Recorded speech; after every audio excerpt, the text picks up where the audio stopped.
आप बताइए आपके बच्चों को क्या उस वंश परंपरा से आते हैं?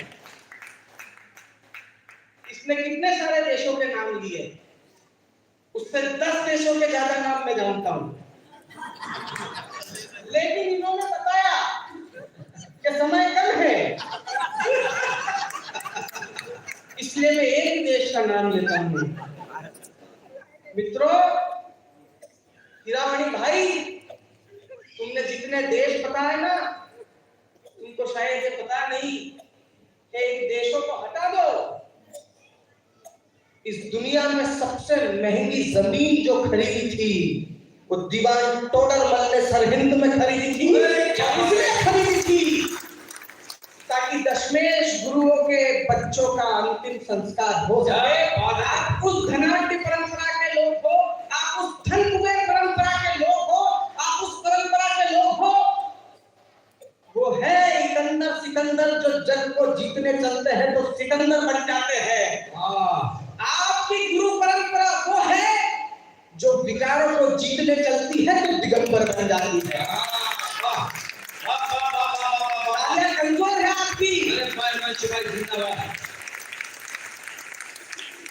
अब मधुमती जी और सोनम जी, आप मुझे ये बताएं कि जब आपके समाज ने टोडरमल जैसे दानी दिए, जब आपके समाज ने भामाशाह जैसे दानी दिए, जब आपके पास में पैसे की कोई कमी नहीं है, जब आप साक्षात लक्ष्मी पुत्र और कुबेर पुत्र हैं, तो हम गरीब कवियों का पैसा क्यों कम कर रहा है?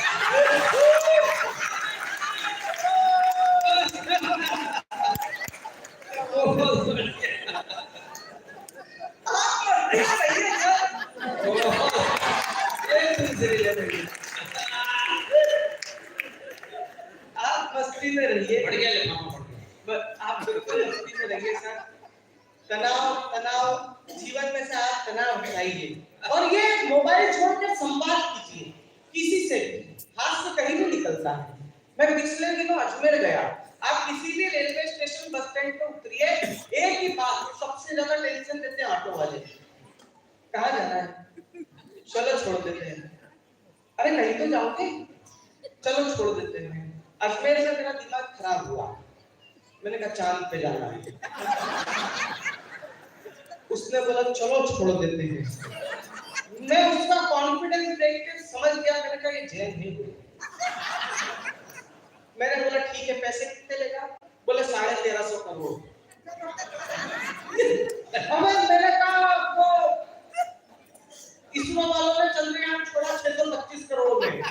उसने तुरंत बोला उधर से खाली आना पड़ेगा, सवारियां नहीं मिलेगी।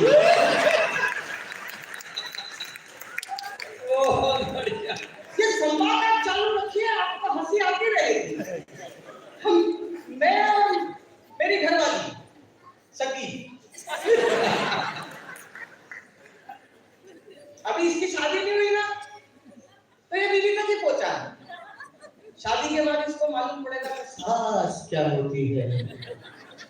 क्योंकि मित्रों, भगवान एक दिन बहुत खुश हुआ, बहुत खुश हुआ, बहुत खुश हुआ। उसने मां बनाई।